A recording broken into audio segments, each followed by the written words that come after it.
నమస్తే.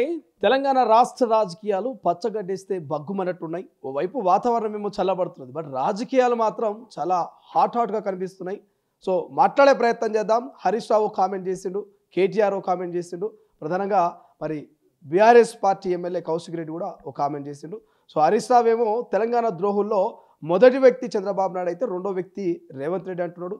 మరోవైపు కేటీఆర్ ఏమో మరి ఆయనకు ఆస్కార్ కాదు భాస్కర్ అవార్డు కూడా ఇవ్వరంటూ ముఖ్యమంత్రి రేవంత్ రెడ్డిని ఎత్తేవి చేస్తున్నాడు.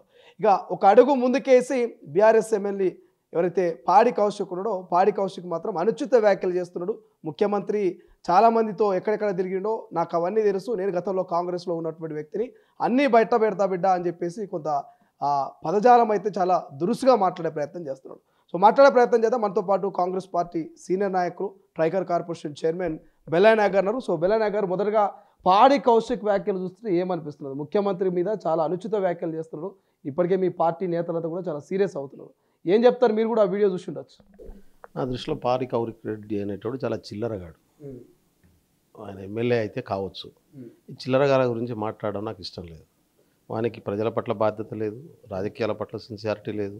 వ్యక్తిగతంగా ఎదగడం కోసం, పబ్లిసిటీ కోసం చిల్లర మాట్లాడుతూ ఉంటాడు.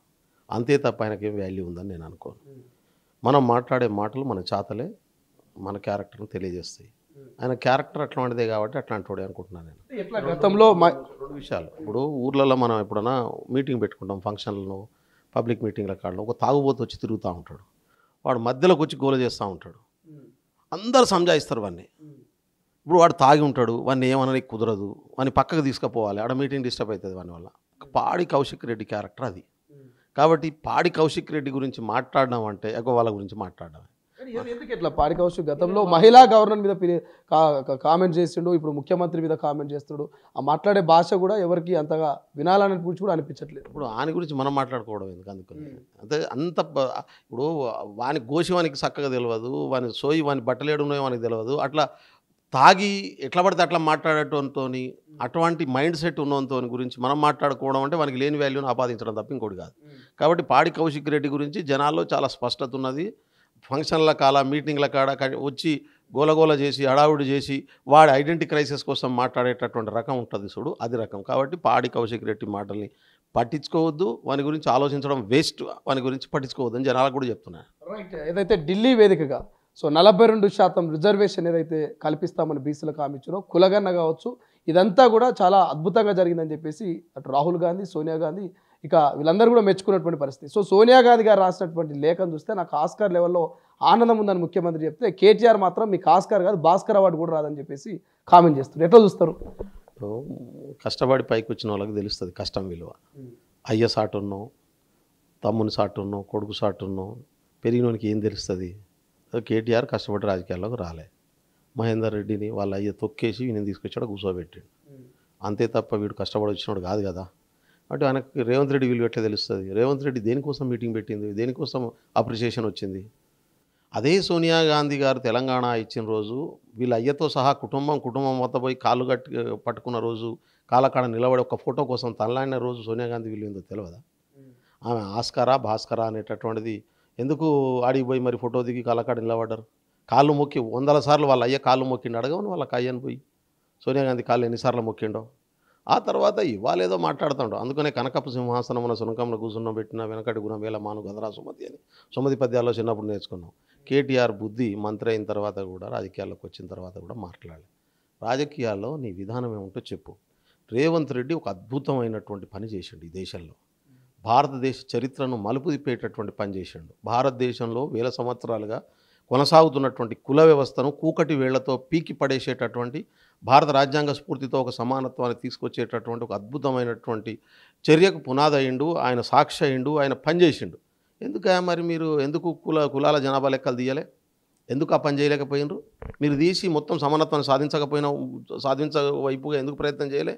ఇవాళ భారతదేశంలో 140 కోట్లలో ఒక్క తెలంగాణ రాష్ట్రంలో మాత్రమే ఏ కులాలు ఉన్నాయి, ఆ మనుషుల స్థితి ఏమున్నది, వాళ్ళ ఆర్థిక స్థితి ఏమున్నది, ఆ కులాల పరిస్థితి ఏముంది, ఆ కులంలో ఉన్నటువంటి మనిషి ఆర్థికంగా ఎందుకు ఎదిగిండు, ఎక్కడ వెనకబడున్నాడు, ఎవడు గ్రాడ్యుయేట్ చేసిండు, ఎవడు చేయలేదు, ఏ ఊరిలో ఎటువంటి పరిస్థితి ఉంది, ఏ కులంలో ఏ పరిస్థితి ఉంది అనేటటువంటి సంపూర్ణమైనటువంటి డేటాను 54-55 క్వశ్చన్లతోని తీసుకొచ్చినటువంటి ఘనత రేవంత్ రెడ్డిది. ఇది దేశానికి రోల్ మోడల్ కాబోతుంది.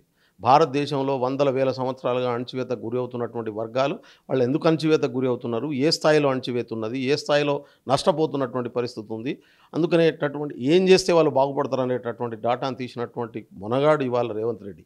ఇవాళ వందల సంవత్సరాల నుంచి బాబాసాహెబ్ అంబేద్కర్, ఒక దిక్కు పూలే కాలం నుంచి బ్రిటిష్ కాలం నుంచి అడుగుతున్నటువంటి డిమాండ్ నెరవేర్చినటువంటి వ్యక్తి ఎవరు అన్నారంటే రేవంత్ రెడ్డి. అంత గొప్ప పని చేసిన తర్వాత ఆయనకి ఏం అవార్డులు వస్తాయనే తర్వాత సంగతి. కానీ ఈ తెలంగాణ రాష్ట్రం తీసుకున్నటువంటి డేటా భారతదేశంలో ఉన్నటువంటి కుల వ్యవస్థను విధ్వంసం చేయడానికి, దాన్ని సమూలంగా నిర్మించి భారత రాజ్యాంగ స్ఫూర్తితో భారత సామాజిక వ్యవస్థ నిర్మాణానికి కావాల్సినటువంటి పునాది కాబోతుంది. ఇవాళ దేశానికి ఒక రోడ్ మోడల్ కాబోతున్నది, ఒక రూట్ కాబోతున్నది. కేటీఆర్కి అది అర్థమయ్యే ఛాన్స్ ఉండదు. ఎందుకంటే ఆయన పుట్టింది పెరిగింది, ఆయన పుట్టినటువంటి కులం ఆ ఆధిపత్య భావజాలంతో పెరిగినటువంటి వాతావరణంతో ఈ దేశంలో అణచివేత గురి అయినటువంటి ఎస్సీ ఎస్టీ బీసీ మైనారిటీలు స్త్రీల బాధలు అర్థమయ్యేటటువంటి అవకాశం లేదు. అర్థమయ్యేటట్టు సొంత చెల్లిని భరించలేనోడు ఇంకా స్త్రీలనే అర్థం చేసుకుంటాడు. సొంత చెల్లి బావ ఫోన్లు వినేటోడు, వాళ్ళ ట్యాపులు చేసి వాళ్ళేం మాట్లాడుకుంటారో వినేసి చెల్లాన్ని అణచిద్దామని చూసిన వాళ్ళు ఇంకా పక్క స్త్రీలను గౌరవించేటటువంటి సంస్కారం కానీ ఆలోచన కానీ ఆయన దగ్గర ఉంటుందా? కాబట్టి ఫోన్ ట్యాప్ చేస్తున్నది బీఆర్ఎస్ఆ కాంగ్రెసా? అది జనాలకు తెలుసు కదా. మరి ఏంటి వాళ్ళు అంటే ఇప్పుడు కాంగ్రెసే మంత్రులది ఎమ్మెల్యేలది ఆఖరికి మీలాంటి చైర్మన్ల ఫోన్ కూడా ట్యాప్ చేస్తారు. భయంతో ఇంట్లో కూడా ఫోన్ మాట్లాడడానికి భయపడుతున్నారు అనే చర్చ ప్రధానంగా కేటీఆర్ బీఆర్ఎస్ నాయకులు తెర మీద తీసుకొచ్చారు. ఏమంటారంటే వాళ్ళ తన తప్పులు తెలవనప్పుడు తన తప్పులు బయటకు వస్తున్నటువంటి క్రమంలో డైవర్ట్ చేస్తే అయిపోతుంది అనేటటువంటి టాక్టిక్స్తో పోతున్నారు. నాకు చెప్పు, 2023 డిసెంబర్ 7వ తారీఖు నాడు ప్రమాణ స్వీకారం జరిగిన తర్వాత ఎవరన్నా వాట్సాప్లో ఫోన్లు మాట్లాడుతుర్రా? పోనీ ఎవరన్నా సిగ్నల్ యాప్ డౌన్లోడ్ చేసుకొని ఫోన్లు మాట్లాడుతుర్రా?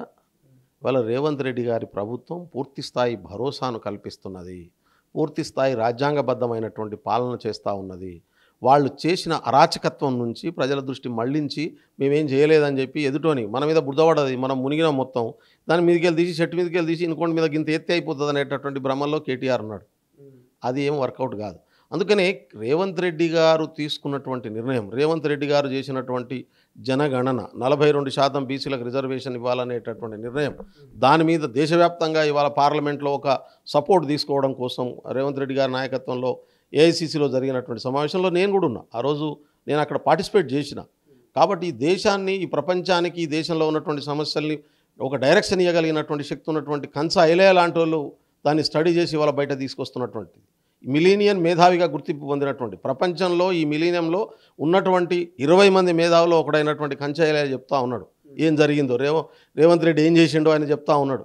కాబట్టి నేను అంటున్న కేటీఆర్ అట్లాంటి వాళ్ళతో పిలిపించుకొని మాట్లాడుకోండి, కనీసం బుద్ధన పెరుగుతుంది, జ్ఞానమైన పెరుగుతుంది.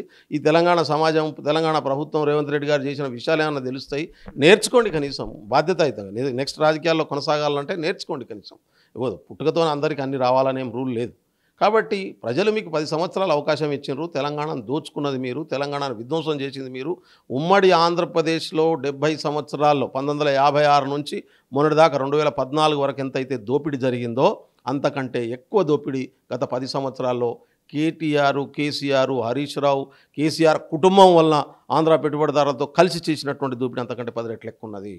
ఉమ్మడి ఆంధ్రప్రదేశ్ నుంచి తెలంగాణ విభజించే నాటికి ఉన్నటువంటి 70,000 కోట్ల అప్పు నుంచి ఇవాళ 8 లక్షల కోట్ల అప్పు తీసుకుపోయి మొత్తం ఈ దేశం, ఈ రాష్ట్రంలో ఉన్నటువంటి ప్రతి ఒక్కరి మీద లక్షల అప్పులు పడేటటువంటి పరిస్థితి తీసుకొచ్చినటువంటి దుర్మార్గులు మీరు.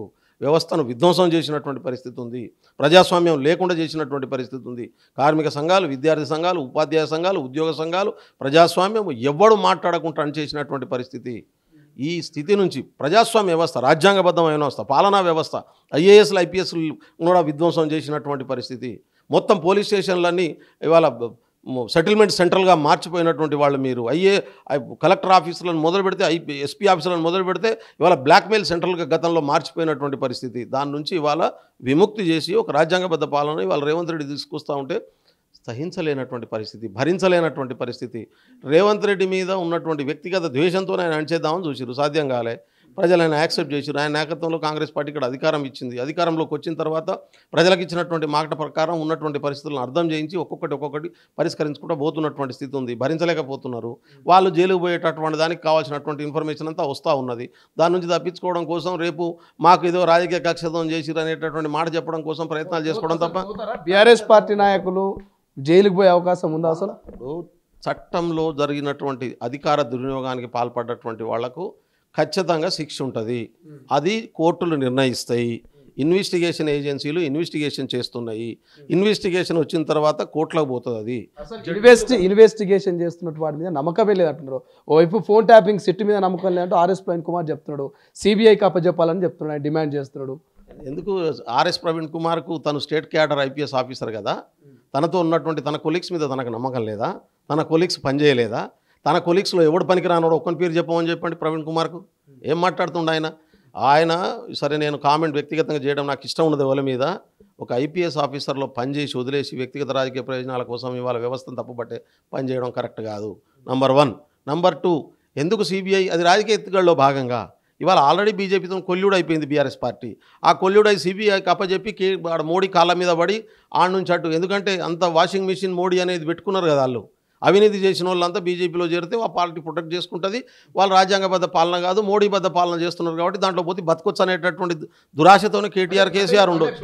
బీజేపీ ఇప్పుడు కేసీఆర్ని కేటీఆర్ని కాపాడుతుంటారా మీరు? 100% దాంట్లో డౌటే ఉంది. బీజేపీ తన కాళ్ళు చేతులు అధ్యక్షుని నియమిస్తూనే నరుక్కున్నది కదా. సామాన్య బీజేపీ కార్యకర్త చెప్తాడు, నేను చెప్పుడు కాదు. బీజేపీ ఏ కార్యకర్త, బీజేపీకి ఏం అవసరం? మోడీ ఎందుకు కేటీఆర్ని కేసీఆర్ని కాపాడాలి? వాళ్ళకి ఏం అవసరం? పైసలు వాళ్ళు దోసుకున్నప్పుడు వీళ్ళు వాటాదారులు కదా, వాళ్ళు జరిగినటువంటి దోపిడీలో వీళ్ళు భాగస్వాములు కదా. మోడీకి వాళ్ళకు ఏమైనా ఇయ్యలేదా? అందరూ వాదుకున్నారు. నేనంటే మొన్న జరిగినటువంటి అసెంబ్లీ ఎన్నికల్లో ఎన్ని సీట్లు బీజేపీ ఇచ్చింది, ఎన్ని సీట్లు బీజేపీ సీట్లను కేసీఆర్ ఇచ్చిండు తెలియదు. వాళ్ళ పార్టీ నాయకులకు తెలుసు కదా. ఓన్లీ 30 సీట్లు కదా బీజేపీ ఇచ్చుకున్నది. బీజేపీ భవన్, బీజేపీ ఆఫీసు అదో పెట్టుకున్నది, దాని పేరు నాకు గుర్తులేదు. అలా భవన్లో ఎన్ని డిసైడ్ అయినాయి, టీఆర్ఎస్ భవన్లో ఎన్ని డిసైడ్ అయినాయి. 90 సీట్లు కేసీఆర్ డిసైడ్ చేసిండు. బీజేపీ అభ్యర్థులు ఎవరో వాళ్ళకి పైసలు కూడా కేసీఆర్ ఇచ్చిండు. ఆల్రెడీ డిసైడ్ చేసుకున్నారు. 30 సీట్లు మాకు, మిగతా అని మీరు ఎవరికంటే వాళ్ళకి ఇచ్చుకోండి అని చెప్పి బీఫామ్లో పోయి బీఆర్ఎస్ ఆఫీస్కి ఇచ్చుకున్న వాళ్ళు ఇట్లా ఒట్టిగానే బట్టగాల్చి మీద వేస్తున్నా. బెల్లనాయకు ఆధారాలు ఏమైనా ఉన్నాయా? కార్యకర్తలకు తెలుసు, వాళ్ళ నాయకులకు తెలుసు, అన్ని వాళ్ళ కార్యకర్తలకు తెలుసు, అన్నీ తెలుసు ఏం జరిగిందో. కాబట్టి నేను అందుకనే అంటున్నాను, ఇవాళ సిబిఐ దిక్కు తీసుకెళ్లడం వెనుక ఉద్దేశం ఏంటంటే వాళ్ళని ప్రొటెక్ట్ చేసుకోవడం కోసం, వాళ్ళని కాపాడుకోవడం కోసం, వాళ్ళ తప్పులను బీజేపీ కాపాడుతుందనే ఉద్దేశంతోనే. ఇవాళ ఇక్కడ బీఆర్ఎస్ను ప్రొటెక్ట్ చేయడం కోసమే ఇవాళ రామచంద్రరావుకి ఇచ్చుకున్నారు. తెలియదా రామచంద్రరావుకి ఎందుకు ఇచ్చుకున్నారు అనేది? రాజకీయ దాని మీద ఆయన ఏదో మాట్లాడతాడు ఇష్టం వచ్చినట్టు, నాకు తెలియకుండా అడుగుతా. అదే రామచంద్రరావు టాపిక్ తీసుకొచ్చారు కాబట్టి నిన్న రామచంద్రరావు కూడా ఒక కౌంటర్ వేసింది ముఖ్యమంత్రి గారు దత్తాత్రేయకు ఉపరాష్ట్రపతి ఇవ్వాలనంటే పొన్నం ప్రభాకర్నో మహేష్ కుమార్ గౌడ్నో ముఖ్యమంత్రి చేయండి ఫస్ట్ అని చెప్పేసి కామెంట్ చేస్తారు. ఏం చెప్తారు బెల్లనాయక్? నాకు ఆశ్చర్యం అనిపిస్తుంది. రామచంద్రరావు గారికి కూడా కామెంట్ చేయాల్సి వస్తుంది. రామచంద్రరావు గారు పీసీసీ ప్రెసిడెంట్ ఉన్నాడు, మహేష్ కుమార్ గౌడ్ గారు. మీ బీసీకి పీసీసీ ప్రెసిడెంట్ ఎందుకు ఇవ్వలేకపోయింది మీ పార్టీ? నువ్వు రిజైన్ చేసి నాకు వద్దని చెప్పి ఒక బీసీకి ఏమైనా ఎందుకు అడగలేకపోయినావు? బీసీకి ఇవ్వాలని చెప్పి మీ పార్టీ కార్యకర్తలందరూ కోరుకున్నారు కదా. ఎందుకు బండి సంజయ్ కట్ అయిపోయిండు? ఎందుకు ఈటల రాజేందర్ కట్ అయిపోయాడు పీసీసీ ప్రెసిడెంట్, వాళ్ళ పార్టీ ప్రెసిడెంట్ నుంచి? ఎందుకు రామచంద్రరావుకి వచ్చింది? ఒక బీసీకి పార్టీ అధ్యక్షులు అప్పచెప్పడానికి సిద్ధంగా లేని పార్టీ వాడు వచ్చి మాకు నీతులు చెప్తాడట, నీతులు. అది కూడా మాకు వచ్చి నీతులు చెప్తాడట. నువ్వు చెప్పు, నీ పార్టీ ఉన్నది కదా కేంద్రంలో పోయి. నువ్వు మొన్ననే అన్నావు కదా బీసీ కులగణన అక్కర్లేదు దాన్ని పెట్టమని చెప్పి. ఇక నీకేం నైతిక విలువ ఉందన్న మాట్లాడడానికి? హామీ ఇచ్చింది కాంగ్రెస్ పార్టీ, ఆ హామీని నెరవేర్చాల్సింది కాంగ్రెస్ పార్టీ. 9th షెడ్యూల్లో చేర్చడం సాధ్యం కాదు, ఇప్పటికే తమిళనాడు పార్టీ కోర్టులో వివాదంలో ఉందని చెప్తున్నాడు. రామచంద్రరావు గారు అడ్వకేటే, కానీ రాజకీయవేత్తగా మారాల్సినటువంటి అవసరం ఉంది. నేను అంటున్నాను, ఇది ఫెడరల్ వ్యవస్థ, రాజ్యాంగబద్ధ వ్యవస్థ. రాజ్యాంగబద్ధ వ్యవస్థలో ప్రజలు ఎవరికి ఎన్నుకుంటే వాళ్ళ అధికారంలోకి ఉంటారు. ఈబీసీ రిజర్వేషన్లు కావాలని ఎవడిచ్చిండు? ఎవరు అడిగిండు? ఎందుకు ఇచ్చింది బీజేపీ పార్టీ? అంటే 10% ఉన్నటువంటి అగ్రకులాలకు, 5% ఉన్నటువంటి అగ్రకులాల పేదలకు, 2% ఉన్నటువంటి అగ్రకుల పేదలకు 10% రిజర్వేషన్లు ఇస్తారా మీరు? కానీ 50% ఉన్నటువంటి బీసీలకు, 56% ఉన్నటువంటి బీసీలకు వాళ్ళకు వాటా వద్దా? వాళ్ళకు వాళ్ళ వాళ్ళ వాళ్ళ వాళ్ళ రాజకీయ రంగంలో వాటా వద్దు, ఉద్యోగాల వాటాలో వద్దు, వాళ్ళని అణచేయాలి, వాళ్ళంతా తీసుకుపోయి ఆధిపత్య కులాలకు పంచిపెట్టాలి. ఇదే కదా రామచంద్రరావు పార్టీ ఎజెండా. అదే కదా మనుధర్మం 1000 సంవత్సరాలకి దేశంలో అమలవుతుంది. బండి సంజయ్ లాంటి వాళ్ళు అసలు ముస్లింని ఇన్వాల్వ్మెంట్ చేయదు ఈ బీసీల రిజర్వేషన్లో, బీసీలు నష్టపోతారు, ముస్లిమేతర రిజర్వేషన్లు తీసుకురావాలని చెప్తుండే కదా. నేను అదే అంటున్నాను, ఒరిస్సాలో నీకు గుజరాత్లో ఇస్తున్నటువంటి రిజర్వేషన్లు ఆడ వెనకబడితనం మీద ఇస్తున్నారు, దాంట్లో ముస్లింలకు కూడా ఇస్తున్నారు, అది తీసేయమని చెప్పు. యూపీలో ఇస్తున్నారు, అది తీసేయమని చెప్పు. బండి సంజయ్ ఆడ నీతులు మోడీకి చెప్పమని, మాకు కాదు. ఇక్కడ మేము ముస్లింలకు రిజర్వేషన్లు ఇస్తలేము, ఇక్కడ మతానికి సంబంధం లేదు.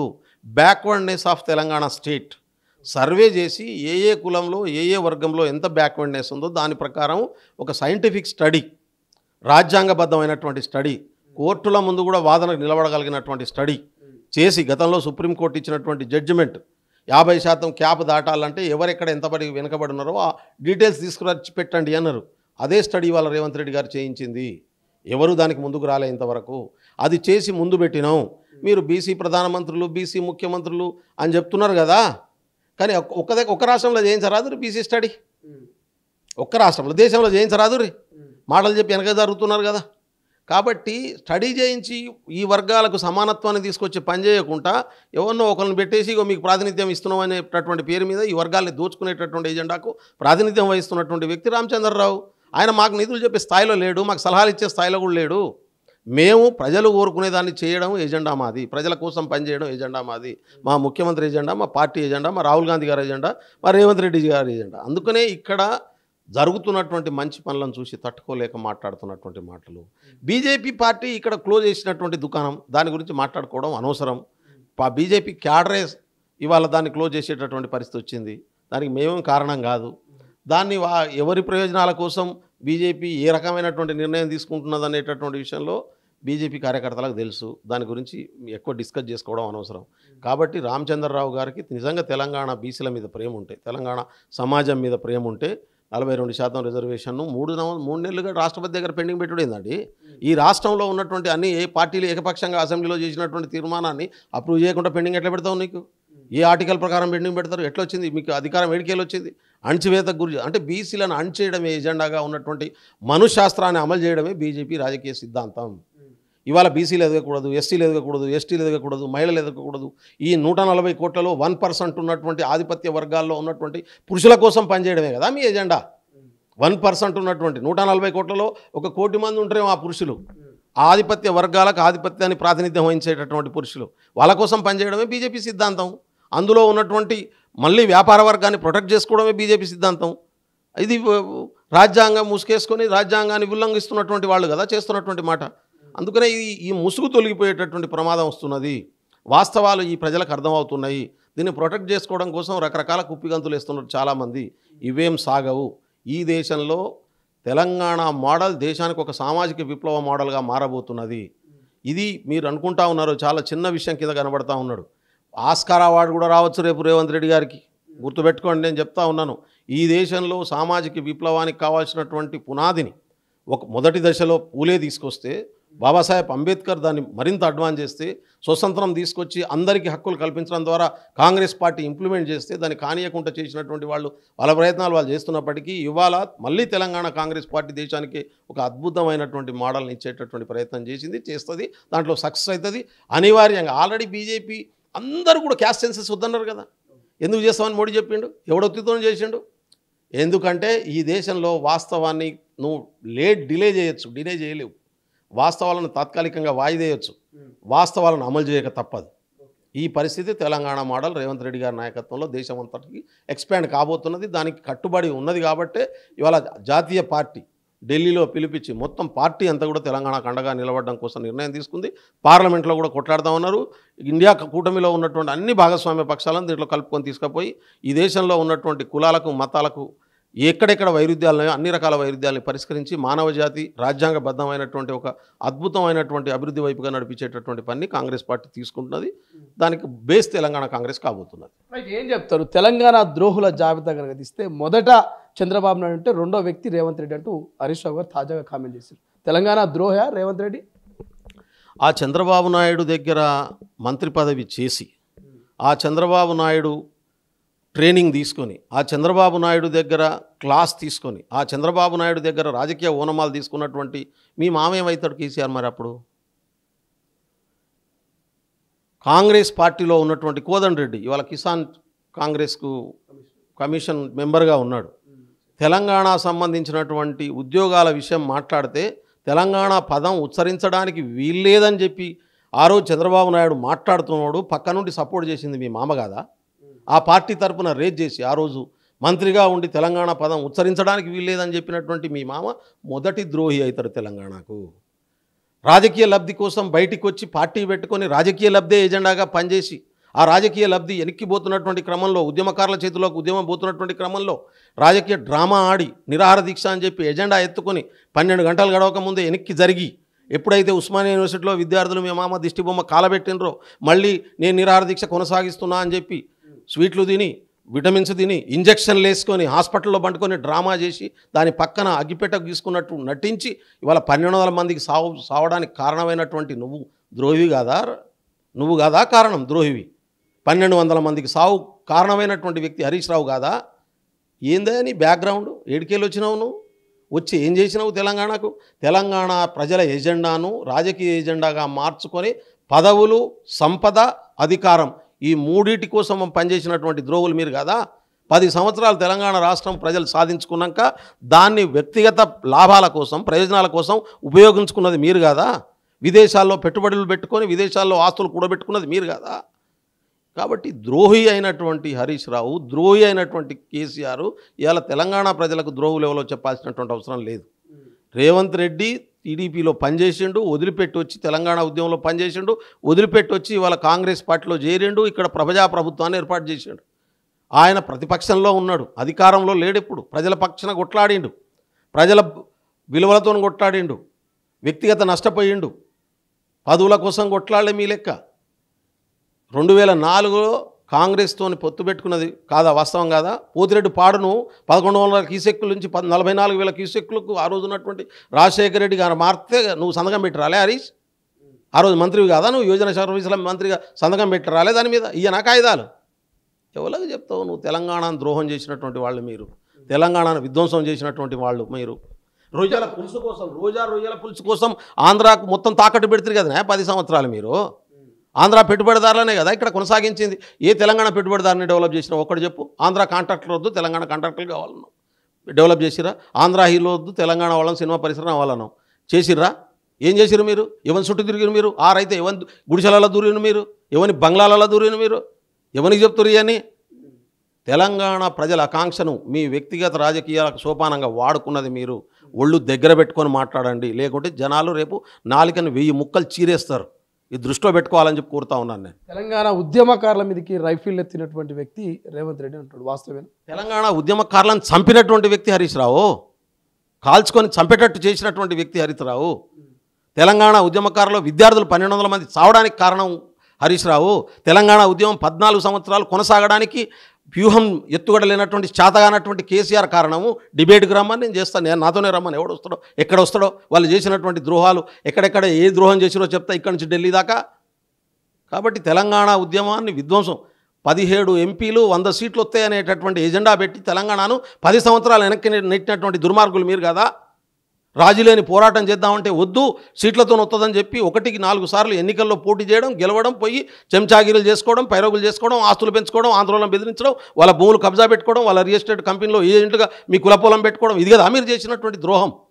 అధికారం రాగానే మొత్తం కాస్తులో ఉన్నటువంటి ఎస్సీ ఎస్టీ బీసీలు అందరినీ తీసేసి ధరణి తీసుకొచ్చి మొత్తం భూములన్నీ కూడా పేద ప్రజల భూములందరినీ కూడా మళ్ళీ భూస్వాముల పేరు మీద మార్చినటువంటి దొంగలు మీరు కాదా. ఒక్క కరీంనగర్ జిల్లాలో 5 లక్షల ఎకరాలు ఇవాళ పేదల భూములు పేదల చేతుల నుంచి పోయినటువంటి పరిస్థితి ఉంది కదా. ఎవడు చేసాడు దానికి? మీ మామ కాదా? నువ్వు కాదా తీసుకొచ్చిన చట్టాలు? కాబట్టి మొత్తం డిబేట్ చేద్దామంటే చేద్దాం. కేటీఆర్ పాత్ర ఏంది, కేసీఆర్ పాత్ర ఏంది, హరీష్ రావు పాత్ర ఏంది, బీఆర్ఎస్లో ఉన్నటువంటి నాయకుల పాత్ర ఏంది, వాళ్ళు తీసుకొచ్చినటువంటి విధానాలు ఏంది, తెలంగాణ కోసం ఎవరెత్త కొట్టాడిండు, సిన్సియర్గా కొట్టాడినోడెవడు, ఉద్దేశపూర్వకంగా తప్పుదారి పట్టించినోడెవడు, ప్రజల్ని మోసం చేసినోడెవడు, బెదిరించి వసూలు చేసినోడెవడు, అంతకుముందు ఎవరి ఆర్థిక స్థితి ఏముంది, తర్వాత ఏ స్థితి వచ్చిందో ఇవన్నీ మాట్లాడదాం రా. హరీష్ రావు వస్తాడా? ఆర్థిక పరిస్థితుల్లో మార్పు వచ్చిందా? ఎవరికి మార్పు వచ్చింది అంటారు? బెల్లయ్య నాయక లేకపోతే హరీష్ రావుకా? ఎవరికి వచ్చింది? ప్రజలకు తెలుసు కదా. రబ్బర్ చెప్పు లేనటువంటి హరీష్ రావు ఇవాళ రాయల్ బంగ్లాలో ఎట్లా నివసిస్తున్నాడు. 5 లక్షల రూపాయలు జమ చేయాలన్నటువంటి కేసీఆర్ ఇవాళ 1000 కోట్ల రూపాయలు ఎట్లా ఏడికేలు వచ్చినాయి. పార్టీ పేరు మీదనే 1800 నుంచి 200 కోట్ల రూపాయల డబ్బులు ఏడికేలు వచ్చినాయి. ఇవాళ 1 ఎకరం 5 ఎకరాలు చింతమడకలో లేనటువంటి భూమి ఇవాళ 1000 ఎకరాల ఫామ్ హౌస్లు ఎట్లా ఫామ్ అయినాయి. ఏడికెళ్ళి ఏ వ్యాపారం చేసి సంపాదించారు మీరంతా? పరిశ్రమలున్నాయా? ఏడికెళ్ళి తెచ్చిర్రు? పోనీ ఏమైనా బిజినెస్లు చేసిర్రా?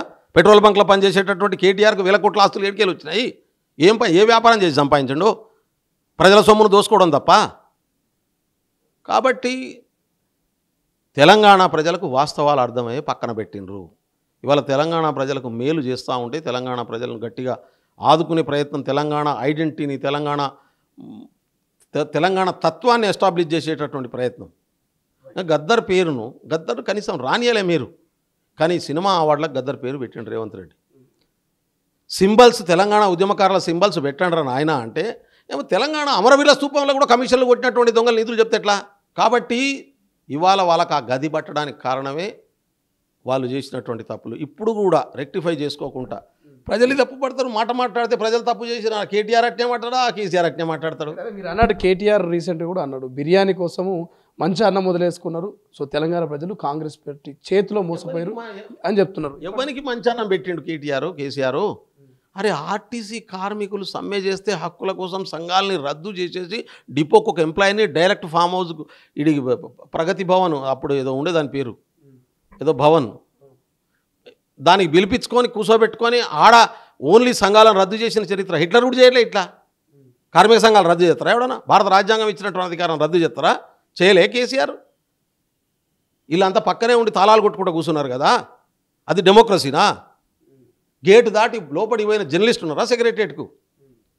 80 సంవత్సరాలు ఉండాల్సిన బిల్డింగ్లను కూలగొట్టి కమిషన్ల కోసం 80 సంవత్సరాలు చెక్కు చెదరకుండా ఉండేటటువంటి ఇన్ఫ్రాస్ట్రక్చర్ను ఖతం చేసేసి రాజుల మైండ్ సెట్తోని, రాచరిక మైండ్ సెట్తోని ఉన్నటువంటి మీరు రాజుల మహల్లు కట్టించేసి ఇవాళ అద్భుతంగా చేసినామనే మాట మాట్లాడతారేంది? ఎవరైనా రానిచ్చిరా? ఒక్కడన్నా ఎంటర్ అయిందా? ఒక్క జర్నలిస్ట్ నీకు నెక్స్ట్ రావాలి, పిలిచినోడే రావాలి. ఆ రోజు ఒక పెద్ద మనిషి వచ్చింది తెలంగాణ ఏర్పడిన తర్వాత 2014లో కేసీఆర్ ముఖ్యమంత్రి అయిన తర్వాత, బాగుండదు చెప్పడం, నా దగ్గరికి వచ్చిండు. కేసీఆర్ పిలుస్తున్నాడు రమ్మని నా దగ్గరికి వచ్చిండు. నేను ఒకటే మాట చెప్పిన, ముఖ్యమంత్రి పిలుస్తుండా కేసీఆర్ పిలుస్తుండా కన్ఫర్మ్ చేసుకొని రా అన్న, ఎజెండా ఏందో అడుగు అని చెప్పిన. ఇదే నేను అప్పటికి కాంగ్రెస్లో జాయిన్ కాలే. ఎజెండా ఏందో అడుగు అని చెప్పిన. ఆయన మంచోడు పాపం, పెద్ద మనిషి, మా కులంలో గౌరవం ఉన్నాడు, పోయిండు మాట్లాడిండు అని చెప్పిండట. మళ్ళీ వచ్చిండు వారం రోజుల తర్వాత. అట్లా కాదన్నా, ముఖ్యమంత్రి కేసీఆర్ లంచ్కు పిలుస్తున్నా అని చెప్పు. వాడు నీకంటే మొండోడు, వాడు ఈనాడు వాడి సంగతి నీకు తెలియదు అని ఆయనకు ఆయన చెప్పిండట. లంచ్కు రమ్మన్నాడు, ముఖ్యమంత్రి రమ్మన్నాడు, ఎజెండా ఏం లేదు, లంచే ఎజెండా, ఏమీ లేదు, దానికోసం రమ్మన్నాడు. నువ్వు కూడా రాకు, గేటు దాకా వచ్చి వదిలేసిపోమన్నాడట. నేనేమన్నా అంటే, ముఖ్యమంత్రితో కూర్చొని లంచ్ చేయగలిగినటువంటి స్థాయి నాకు లేదు.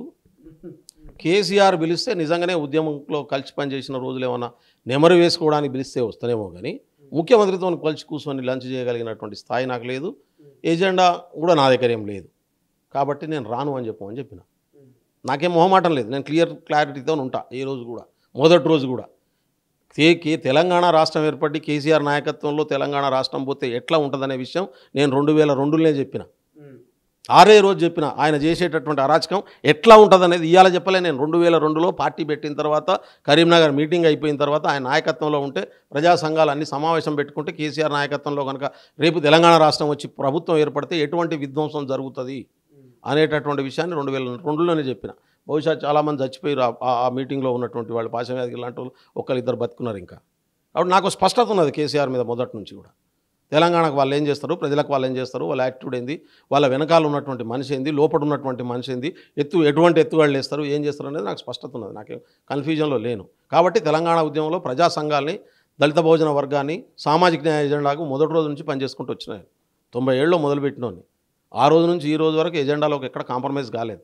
అందుకనే ఇవాళ హరీష్ రావు కానీ కేటీఆర్ కానీ మాట్లాడుతున్నటువంటి పరిస్థితి ఏదైతే ఉన్నదో, వాళ్ళు ఐడెంటిటీ క్రైసిస్ నుంచి, వాళ్ళు చేసినటువంటి విచ్చలవిడితనం నుంచి డైవర్ట్ చేయడం కోసం మాట్లాడుతున్నదే తప్ప, ఈ రోజు వరకు ప్రజల పట్ల ప్రేమ, తెలంగాణ పట్ల ప్రేమ, తెలంగాణ కోసం పనిచేయాలనేటువంటి యావ ఒక్క సెకండ్ కూడా వస్తలేదు. వాళ్ళకు సిగ్గనిపిస్తుంది వాళ్ళని చూస్తూ ఉంటే, మాట్లాడాలంటే కూడా బాధ అనిపిస్తూ ఉంది. ఫైనల్గా ఏం చెప్తారు? కౌశిక్ రెడ్డి వ్యాఖ్యలు కావచ్చు, కేటీఆర్ వ్యాఖ్యలు కావచ్చు, హరీష్ రావు వ్యాఖ్యలు, ఓవరాల్గా వీళ్ళ వ్యాఖ్యల మీద ఏం చెప్తారు? తెలంగాణ ప్రజలు డిసైడ్ చేసుకుంటారు. వాళ్ళు చేస్తున్నటువంటి అరాచకత్వాన్ని, విధ్వంసాన్ని, డైవర్సిటీని, మీడియా ఛానళ్ళ మీద దాడులు చేయడం, ఒక వైలెన్స్ను క్రియేట్ చేసి లా అండ్ ఆర్డర్ లేకుండా చేయాలనేటటువంటి విధానాన్ని, ప్రజలు ఇచ్చిన ప్రభుత్వాన్ని పని చేసుకోకుండా విధ్వంసం చేయాలనేటటువంటి విధానాన్ని, ప్రజలు చేస్తున్నటువంటి కింది వర్గాల ప్రయోజనాలను తీసుకొస్తున్నటువంటి పాలసీల్ని ప్రజల్లోకి వెళ్లకుండా డైవర్ట్ చేయాలనుకునేటటువంటి చిల్లర ఎత్తుగళ్లను ఇవన్నీ కూడా తెలంగాణ సమాజం అర్థం చేసుకుంటుంది. ఖచ్చితంగా వాళ్లను ఈ ఉన్నటువంటి పరిస్థితి నుంచి మరింత దిగజారుతారు తప్ప ఇంకోటి జరగదనేది నేను భావిస్తా ఉన్నాను. రైట్. సో తెలంగాణ ప్రజలన్నీ గమనిస్తున్నారు. ఖచ్చితంగా తెలంగాణ ప్రజలే వీటన్నిటికీ సమాధానం చెప్తారు. వాళ్ళంతా కూడా చాలా క్షుణ్ణంగా పరిశీలిస్తున్న రీతిలో వెల్లయ్య నాయక్ చెప్తున్నటువంటి పరిస్థితి. చూద్దాం ఎటువంటి పరిణామాలకు దారి తీయబోతున్నాయి. ఓవైపు అధికార పార్టీ, ఇంకోవైపు ప్రతిపక్ష పార్టీ. బట్ రెండు పార్టీలు పోటాపోటీన ఒకరి మీద ఒకరైతే విమర్శలు చేసుకుంటున్నారు. ఇప్పటికే కొన్ని విచారణలు జరుగుతున్నాయి. విచారణలో కొన్ని కొలికిలో ఉన్నాయి. సో చూద్దాం మరి ఈ విచారణలు కూడా ఎప్పుడు ముగుస్తాయి, ఎవరి మెడకు ఉచ్చు బిగించబోతున్నది, తెలంగాణ రాష్ట్ర రాజకీయాలు ఎటువైపు మలుపు తిరగబోతున్నాయో చూడాల్సిన అవసరం ఉంది. కెమెరా పర్సన్ అజయ్తో శ్రీశైలం, తొలి వెలుగు, హైదరాబాద్. అసలైన తొలి వెలుగు. ఫాలో వాట్సాప్ @తొలి వెలుగు official.